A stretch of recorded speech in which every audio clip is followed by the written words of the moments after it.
Thank you. It's great to follow Nicole and Richard. You set us up for a lot of the same conversations, I think. It'd be great. And we'd also like to thank actually the Architectural League for sponsoring this program and actually just sponsoring so many programs over the years. We've been involved with this organization for many years, and it's continues to be amazing the stamina that everybody has here to do as much as you do for the community, the architecture community. So thank you for that. So we're gonna, as Victoria said, we're gonna talk about a project. It's a small project at Columbia University that we did a couple of years ago, and it is a nice follow-up to Rich and Nicole's project, because the project for us really, we foreground many of the issues that they touched on related to digital technology and the impact that that's having on the profession, on the schools, and in terms of thresholds for us, there's a couple of thresholds that we would say was important for us here. One is just literally the threshold between design and the industry, and the extent to which that is under a major kind of transformation at this point. And also, I think the threshold between teaching, academia, and practice, which Karen and I both have been teaching at Columbia for many years and practicing at the same time. So this was kind of a real experiment for us. So just quickly talk about the setup of the project. We've done several projects for Columbia over the last few years, as we had a very good relationship with the university's facilities department. We teach up there, so we have that connection. The Department of Art History and Archaeology has many faculty members, which are our friends. At that time, Barry Bergdahl was the acting chair. So there was this interesting kind of combination of situations that allowed us to kind of set up this project. At the same time, the graduate school had just set up a fabrication lab and was interested in only doing full-scale work. And so with all those things in place, we literally kind of set up this project as putting the art history department with the architecture department, with the facilities department, even had to get the general counsel of Columbia University involved because there were interesting liability issues that came across. So much of the project for us was really, an interesting part of it for us was literally setting up the project. Now, in the context of what the project focused on, and again, this is kind of a hybrid between an academic, almost studio-like project and a professional project. But the things that we were focusing on were just evolving computerized fabrication techniques. We were also interested in kind of exploring the extreme limits of building information modeling, which is starting to become more and more common now. And then another very important part was literally talking about how, through this technology, that designing projects, not just designing the design of the project, but designing the organization of the project, is something that is kind of worth discussing, and I think holds a lot of potential for many generations of architects, but certainly a younger generation of architects. So this was the organization, and it kind of just lays out some of the people that were involved. The fabrication lab, the university facilities. Of course, we strategically put the architect right here, kind of at the nexus of all this. And we also then brought out outside consultants as needed. In this image, it's actually an image of this very podium from, again, a kind of comment about the rigor of the league. This was a symposium that I think it was called Architecture Unbound. But it was really one of the first times that all these issues were laid out to an architecture audience. This is Jim Lemp from Frank Gehry's office, who at that time still is Gehry's kind of computer guru. This was the first project that Gehry did with a lot of the technologies which are becoming kind of standard in certain sectors. And he presented, along with a lot of people, a kind of various aspects of digital culture at that time. And what was unique about his discussion, and it kind of, both Karen and I were in the audience, and it still kind of rings in our head, was that he, in some ways, kind of put out a warning that at this time, the relationship between architecture and building industry is going through a fundamental transformation. And that transformation is going to be leveraged by somebody. And what he said at this time, and again, this was 15 years ago, that architecture and architects really needed to position themselves in a manner that started to take advantage of the potential of really kind of gaining a different kind of position within the industry. And it was very adamant about this, and it was something that really stuck with us and almost kind of set up the trajectory of our practice, because we were just starting to practice at this time. So the project, it's on Columbia University's campus. This is the rotunda. This is the building. It's a McKinley White building. It's on the top floor of this building. This is the floor plan. This just talks about a kind of shuffle that was going on where they were downsizing the slide library. I mean, slides are phasing out. It's kind of ironic that we're using advanced technology to do a slide library, but slides are very important for art historians, which became very apparent in this project, because we were talking about how, do you really want to do a slide library? And it was like, yes. And there's a real division even within the department about who uses, PowerPoint and who uses slides. And many of the art historians still maintain that you don't get the same amount of detail with a digital image as you do a slide. So anyway, there were a lot of interesting discussions about that. This is the space. It's landlocked, no windows. It was kind of an unused space by the department. It's surrounded by faculty offices. And this was the design. It was just a box, essentially. I love to we love to use kind of digital technologies to design boxes. But this just 4 walls, again, surrounded by offices. This wall is made up of 435, I believe, layers of MDF. And all CNC cut. Everything on the project was CNC cut. All the tooling paths for every one of these panels are then perforated on these other 3 walls. So it was a very kind of didactic project in taking the logics of digital technology and digital fabrication to an extreme. So this is just the compression of all the tooling paths on those 3 walls. This is just an image coming out of the elevator, looking down a kind of postmodern hallway, looking into the space. And then this is just on the opposite side of that same wall. Now, as we were designing the project, I mean, the skylight clearly plays a huge role in this, but it wasn't there. It was actually hidden in the attic of this building. So at one point during the project, we climbed up in the attic for some reason, I can't remember, and literally discovered this thing. It's like a mini Fairbanks church by Corbusier. It was this beautiful, like, light well. There was a whole space. You could climb inside this. This is actually inside the space. And so at that point, that was a real turning point in the project, because all of a sudden you had light. We thought it was literally just a kind of simple project, no light, just do 4 walls and be done with it.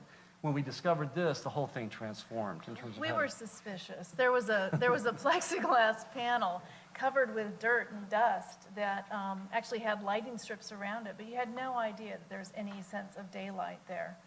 So crawling around was the moment where the project actually shifted from being the box. It wasn't that box. It was more of a box into this new project because of the quality of the light available.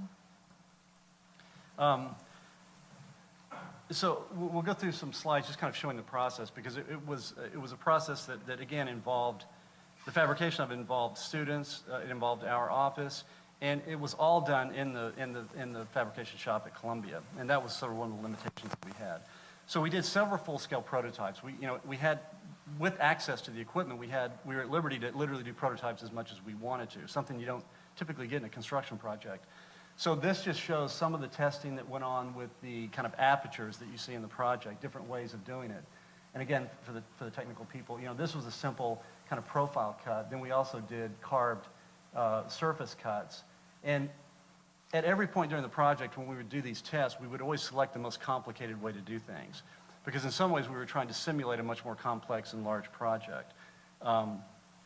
So we ended up, going with the kind of cupped, carved surface, and this just shows the detail that we developed on the wall, where the geometry on one side just flips around the axis of a glass insert to the other side, so you get these kind of apertures. In some ways, kind of metaphorically recalling the glass slides, which the art history department has a lot of. During the project, or during this, the planning of the project, we also discovered that the floor load wouldn't carry this if it were 1-inch thick MDF solid. So we actually milled out the inside, you can see in the bottom left, milled out the inside and switched to ultralight. Yeah, this was one of those moments where the things have, you know, it's in fabrication, and the facilities department said, did you do a structural analysis? And we thought, this is a simple interiors project. You don't need to do a structural analysis. And we ended up doing it. I mean, it's a heavy wall, and it was too much, so we started removing material. Another aspect of the project that we did test on was the perforation. You know, we looked at dash lines, kind of just punches, and ended up with straight lines. You know, connecting the material as minimally as possible to actually maintain the integrity of the material so it doesn't just fall apart. So they're not the pure tooling paths of that one wall, but they are the geometry of those tooling paths. And another kind of attitude that we had in the project was that every single piece in the project, every piece of blocking, everything had to be milled. Everything had to come from a model, which is the kind of ambition of building information modeling, that everything is in the model. With a simple project like this, it's easy to do. In more complex projects, obviously things are a little differently. But even with pieces like this, which were the kind of columns that supported the wall, every one of these components were CNC milled. I mean, we drove people crazy because we were milling little blocks of wood. You could just cut it on a table saw a lot easier. But it was important for the kind of integrity of the project to literally mill everything. Tooling paths, you know, we're all tired of seeing tooling paths, but again, what we tried to do was something a little bit more playful was actually do something with the design. So this is the compression of all those tooling paths on those 3 other walls. And then this is just the router that was used in the shop. Fairly low-grade router, actually, so it took a lot of time to mill these things. The shop is just about as big as those images look. And when Nicole and Richard were showing the shop at NJIT, this is the shop at Columbia. Actually, Darren, who's in our office, who's here tonight, one of the only people who survived the whole project, is here tonight, was managing a lot of the work that went on in the shop. We should thank him for that. But this is one of the differences for this project was that something like the shop to mill in was tiny, and the time it would take to mill everything it put us in a position where we actually expanded our kind of group of people working on the project and outsourced some of the milling at a certain point in the project as well, which is what a building information managed project allows you to do. The information's available, it's easy, you can just quickly shift gears. So we kept milling in-house, and we milled with outside fabricators as well.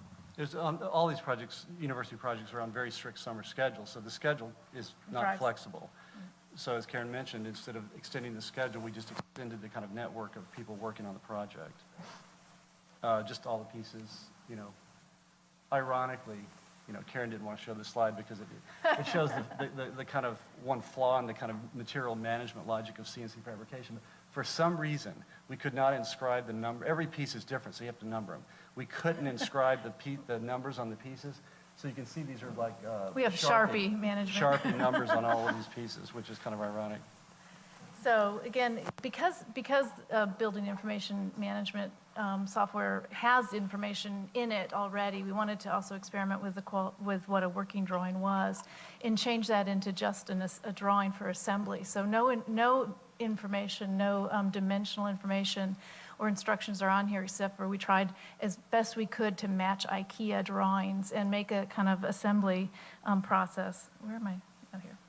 So you're just seeing this kind of buildup of, these are really the drawings for assembling the 3 perimeter walls, the south, west, and north wall. You're seeing each of the layers being added on.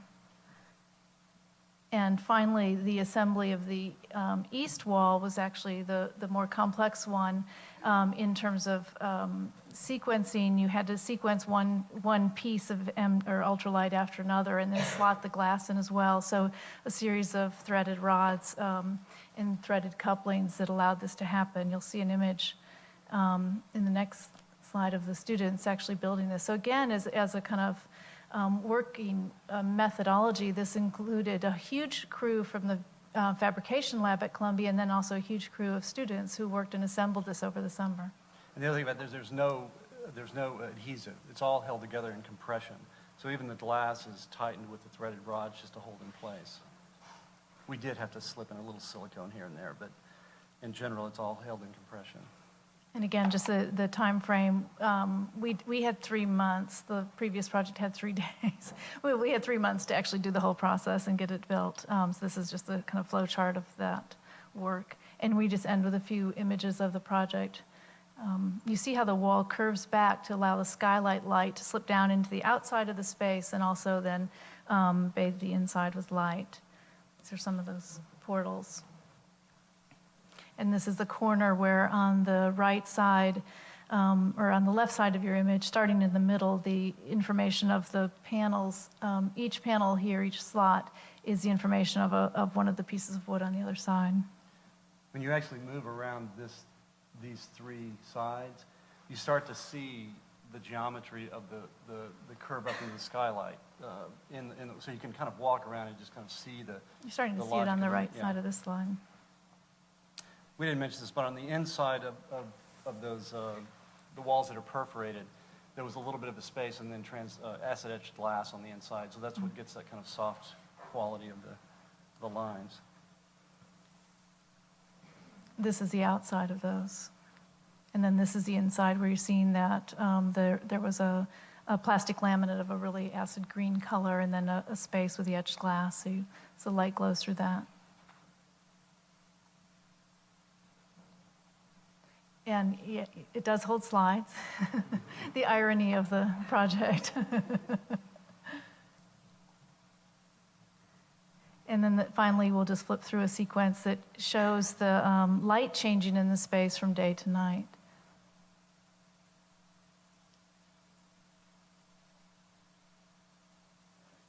And that's it. Thank you.